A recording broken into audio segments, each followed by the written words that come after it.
I want to thank everyone for coming. I hope more people come in as we get into the film.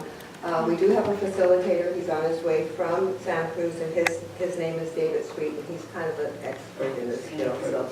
So I think Louder.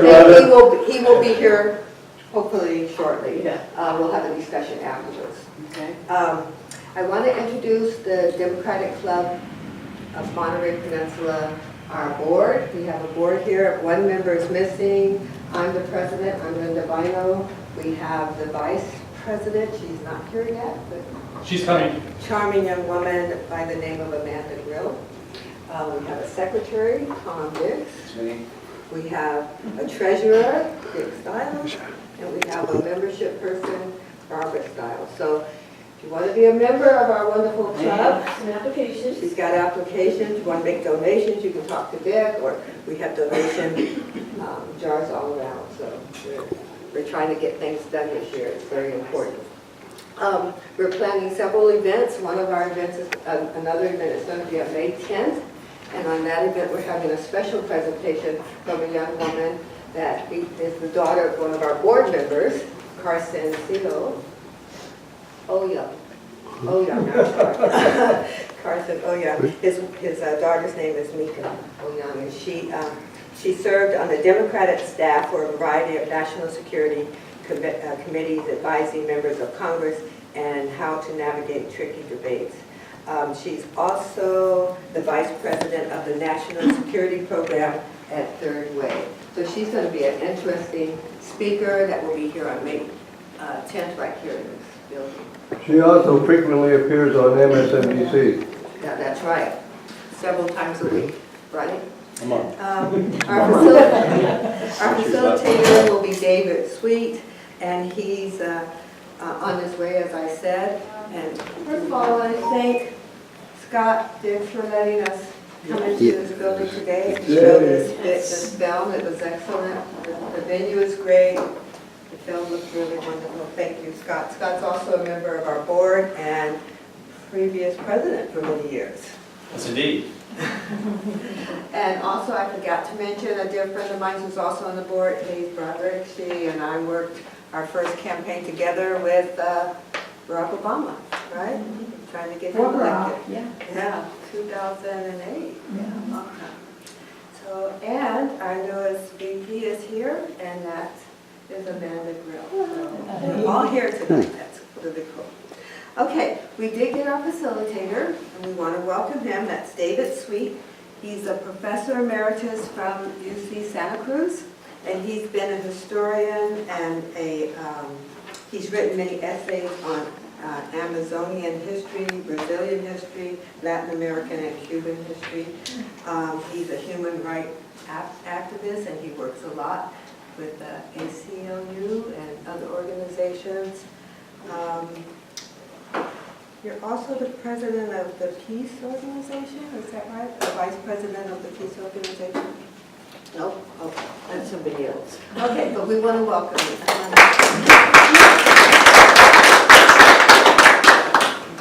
Well, I want to apologize for coming late and also for being so incompetent with technology that I was unable to see the film before I came, which was a handicap because I thought I probably should say a few words before the film.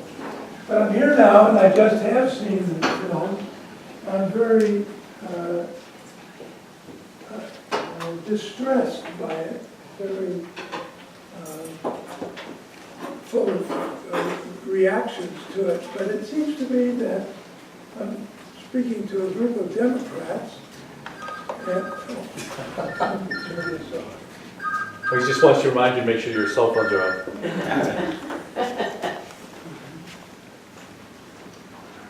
This is a friend who's just had life-threatening surgery and wants to tell me what became of it. Good.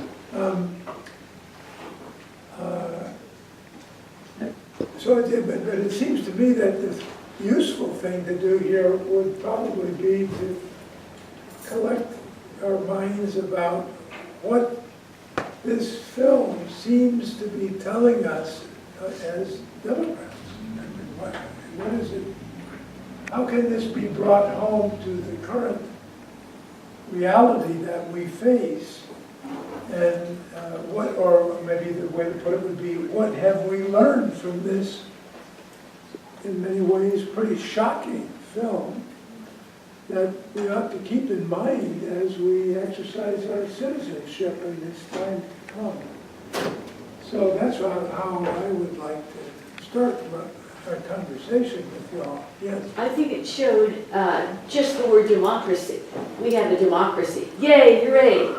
But obviously there are a whole bunch of different democracies and it means different things to different people.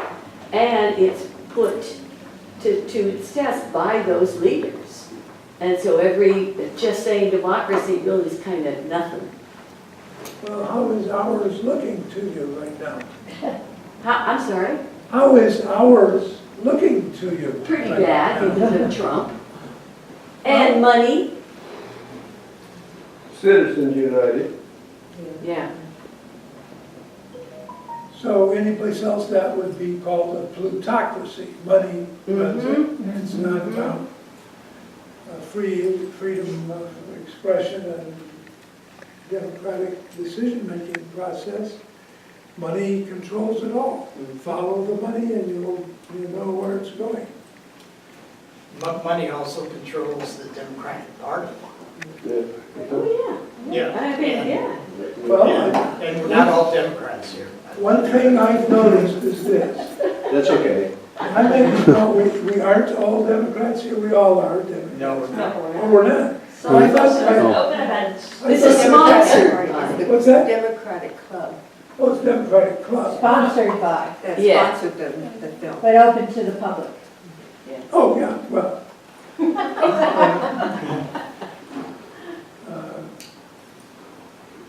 It does raise questions about what is democracy and whether ours is up to snuff. It seems to me. Yeah, how about, do other people have some thoughts about, well, how, I mean, we saw some pretty astounding film here. What I see is a worldwide dissatisfaction with all its leaders. And I believe that is under the control because of private banking. Private banking controls worldwide politicians. Doesn't matter what we want, it's what private banking wants. And all the corporations that grow up around private banking. So until we worldwide get rid of private banking, this is not going to resolve itself. Is there- That's how I see it. Yeah. Is We're there a all banker who slaves to wants private to? banking.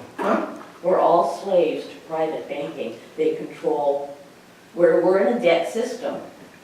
The government borrows money from private bankers, and you have to pay back the interest. And the only people who can make more dollars to pay the interest back from are the private bankers.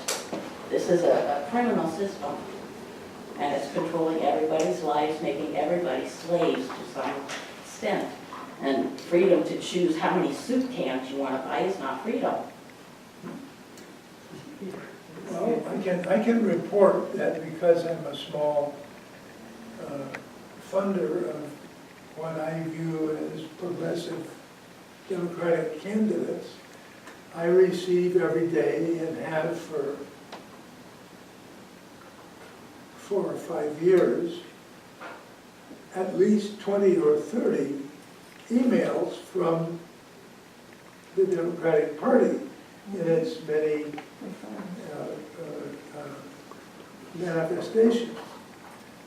And I read some of them. I certainly have developed a sense of what the gist of them is. And I have to report this, which is shocking to me. At no time has any communication from the Democratic Party to me invited me to do anything at all as a citizen other than send a check. So I could conclude, if I stood back from this, that the Democratic Party was the author of and is the principal supporter of the Citizens United decision, because the Republicans are going to get plenty of money from the Koch brothers and so on and so forth. The Democrats have to hustle so we can come up with more money than the Republicans are going to have if we want to elect officials. I find this very disappointing and unconvincing. I have not seen a single reference in any communication from any of the 15 or 20 Democratic Party organizations that write to me that makes any reference at all to the 2016 Democratic Party platform. Now, if there are any Democrats here, I would recommend to you that you can download it. It's a little expensive to print because I think it prints out at 55 pages. Download that Democratic Party platform and read it seriously and critically to see what you personally actually can endorse that's in it, what you find unacceptable that's in it, and what needs work that's in it. And try turning that Democratic Party platform into a program, and you will be on the way to doing what the party itself has never, ever done for me. Even when it was writing the platform in the summer of 2016, which is, say to me, listen, we are for universal health care. We are against permanent war. We believe that the rights of women and children and black people and mentally handicapped people and prisoners are equal to the rights of every other citizen of the United States, like it suggests it might one day be in our Constitution. Never has the party said to me, you should support us because here's what we stand for. I don't know if you watched the Democratic convention, but that was the whole point of the convention. All those items you just mentioned were mentioned during the convention. Speakers of all kinds of backgrounds talked about those things. They were part of what Hillary talked about, what Bernie talked about. I'd like to talk more in a historical vein about the tensions in democracies. Throughout the history of this country, there's always been a tension between fulfilling the democracy and the roots of tradition, religion, whatever, that were against that. So historically, it's gone back and forth and back and forth. And what brings it to a fuller democracy is the people out there demanding those things and leaders who respond to that. What we don't have right now are leaders who respond to that. We have people who are afraid that they won't be reelected and so take very safe stands. I would like to see people talk about what's in their heart, what they see and they cannot stand in our present administration. And I think people and from both parties sometimes are afraid to do that. So democracy doesn't work unless the citizenship role that we were given when we were made citizens is worked on. And that means going out, demonstrating, which many of us in this room have done. It means voting at every election. It means helping with voter registration. It means walking the streets. We have to live what our thoughts are. and we have to get out there and work at democracy. Democracy just doesn't happen. It's because the people work at it that it happens. So I'm off my soapbox. Well said, well said. Well, is there anybody who disagrees with that notion? I disagree. Well, But let's see what's going on. And it's really a travesty to see actually that the people, when I go ahead and get signatures signed and people ignore me from getting things on the ballot, okay, that's what I do a lot of, okay, so that people will have a voice. They would just nod their heads with their nose up. That's not for me. I said, what are you, a Democrat? Yes, I'm a Democrat.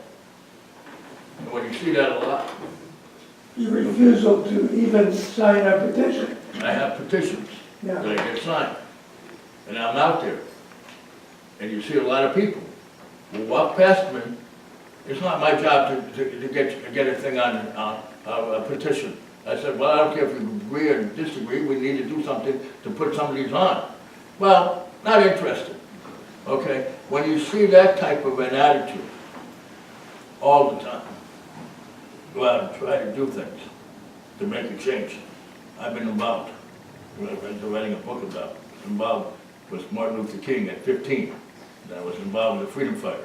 I was involved with the women's movement for equal pay with Betty Friedan and Gloria Steinem. I helped establish that. I was involved with Cesar Chavez as consultant. Got involved with Dr. Spock with his new party. Got involved with Chicago 7. Been involved in all these things and the people's attitude. You know, let somebody else do it. That's why we're in trouble. Because people really don't care anymore. Okay? They just bypass me and say, it's not my job. Let somebody else sign it. It's too big, I can't do anything about it. And besides, I'm distracted with being a Warriors fan, being a, you know, looking at porn on the television. Consumerism. I'm really into is this kind of spirituality or that kind of spirituality, but things like what happens in the government, they are not, Let somebody else run it. Nothing to Let it. somebody else take care of it. That's why we're in a mess we're in. Because the people are not really that interested. Maybe a few of us are. I'm saying a few, but a few of them do sign it. well, probably more people in this room who are than aren't concerned with citizenship, or they wouldn't be coming to a meeting of the Democratic Club. Yeah, David, I think what comes across in that film for me, and what came across in your op-ed, as we talked about it earlier today, is the Democrats have to look at what's in it for the people, because that's how people react. What am I going to get out of it? So what is important to me? And by setting a platform is how you can get at some of those realities for everyone. When's the last time you had the feeling that the government was doing that for us? Well, I'm certainly not feeling it now, but I think that what I am saying though is that as a party, as a club that we are, I think what you're trying to say to us, at least in what you have written and what I've read, is that, you know, as a Democratic Party, we really got to look at our constituents and find out what is it that they're looking for and see how we can persuade them that this is the way to go, as opposed to just asking for money or, as you said before. And that's why we have to be a big umbrella club, Right. because not everyone thinks the same way, and we have to respect people's thoughts that are That's right. different from our own. That's right. But I think what they want is to be a Warriors fan and to spend their whole time like getting excited about something that is relatively insignificant because it's easy to care about something like that. I mean, during the Trump election, the thing that just made me irate, like steam coming out of my ears, is that no one seemed to find it a gross violation of our democracy that the Republicans refused to bring an up-down vote on Merrick Garland to the floor.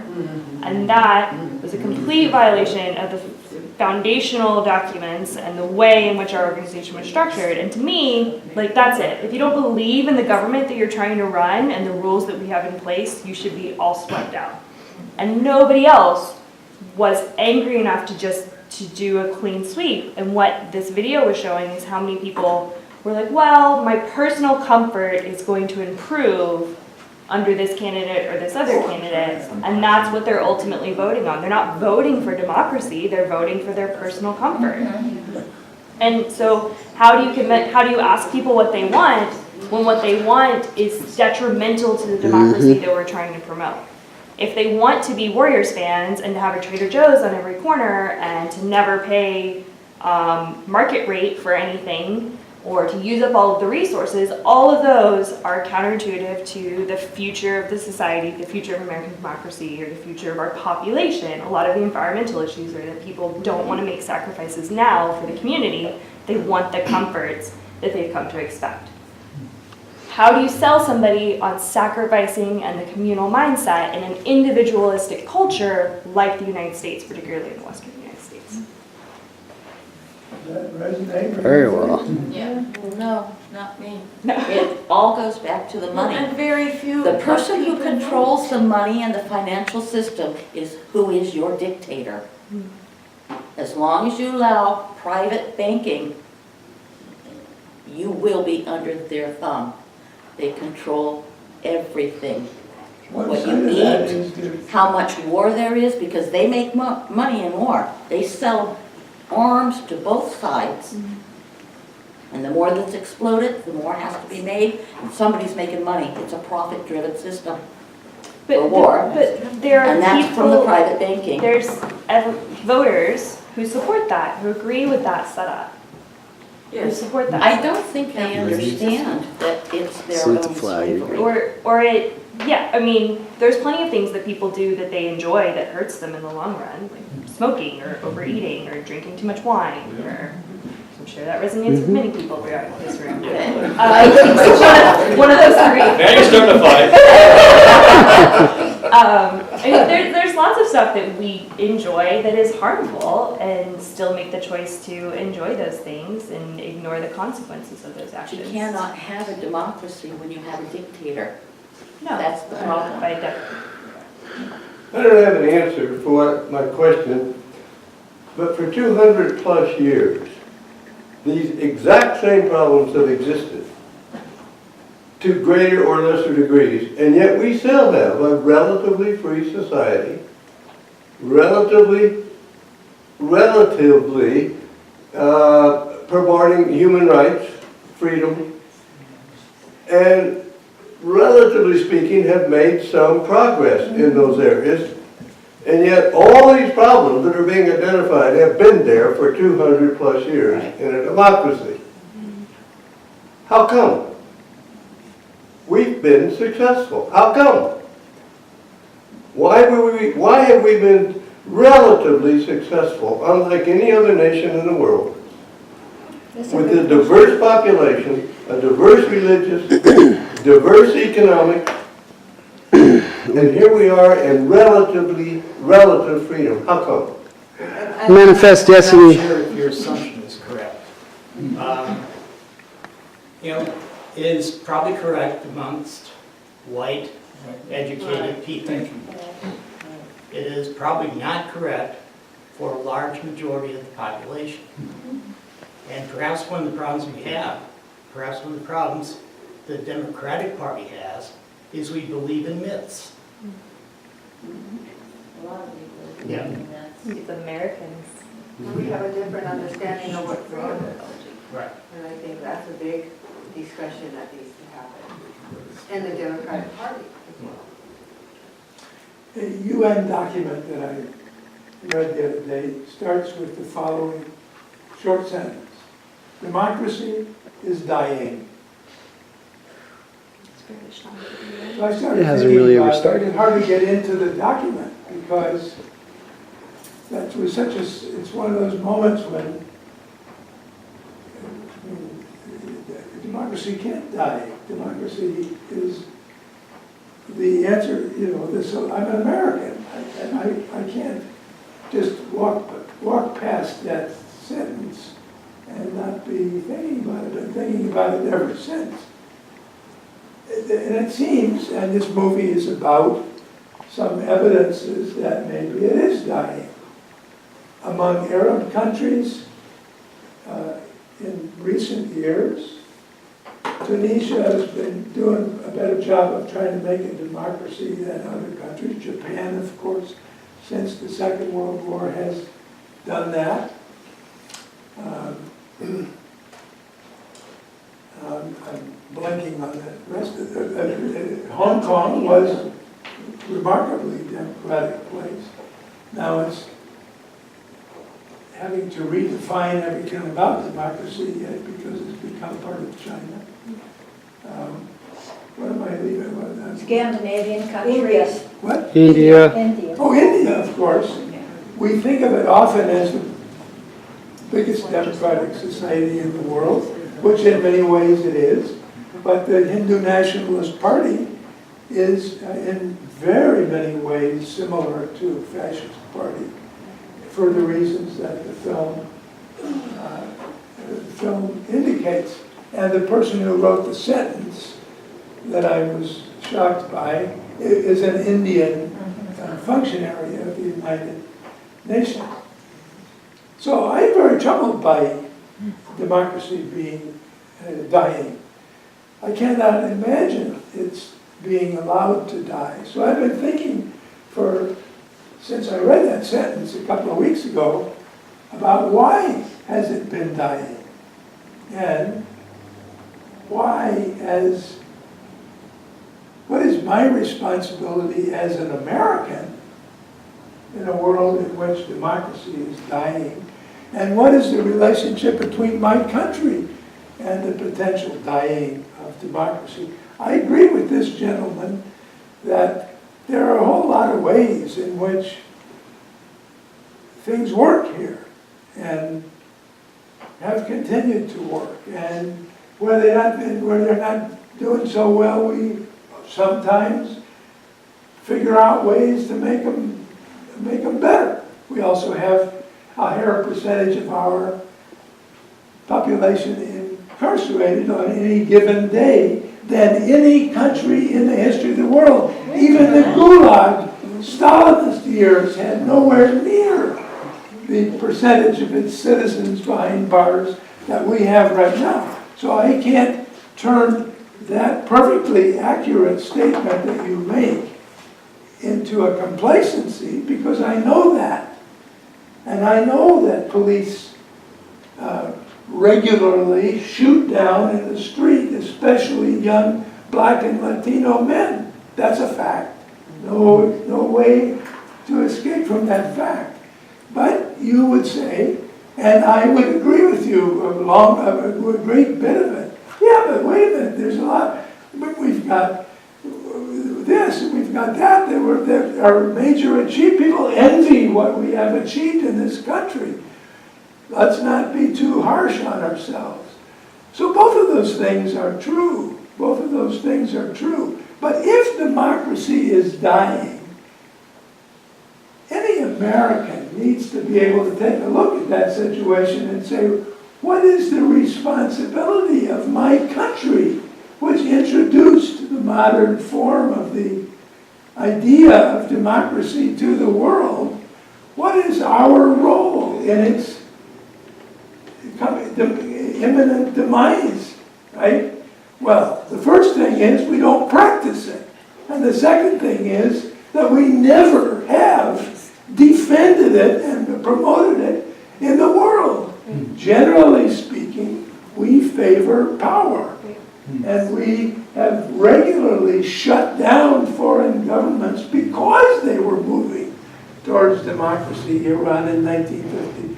For Guatemala, Nicaragua, and so on, right? I could give you a list of 20 or 30 countries where we have sabotaged the possibility of democracy. So we have, if democracy is in a bad way, we have a major responsibility for it. Horrible role models. Well, I think democracy in America has always been a myth.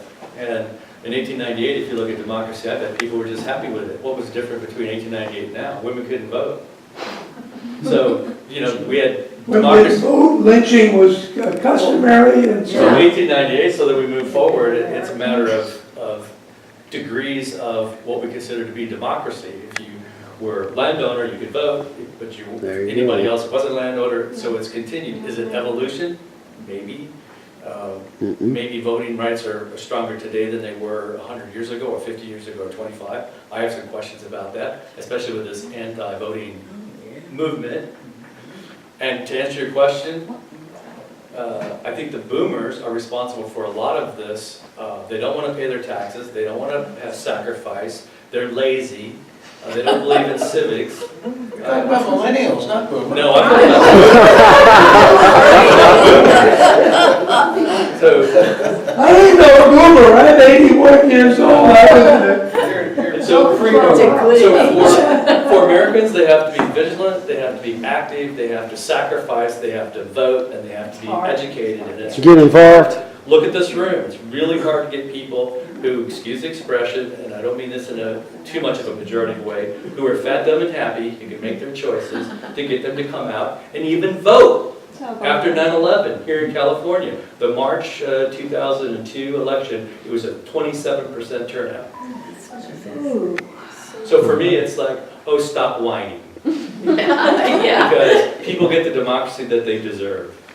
Well, back to my point. Everything you said was true 150 years ago also. You had the robber baron era, back to your bakers. Yes, We survived it somehow. yes. We got women voting somehow. But it took till And 1920. the point, and I'm not at all satisfied where we are, where we're going at all. No, in any way, shape, or form. It's just that I would like somebody who's smart. It's not. These problems have been there for all of our existence in some degree, and we've either ignored them or risen above them or whatever we've done. We're still here. Boy, I like, it's...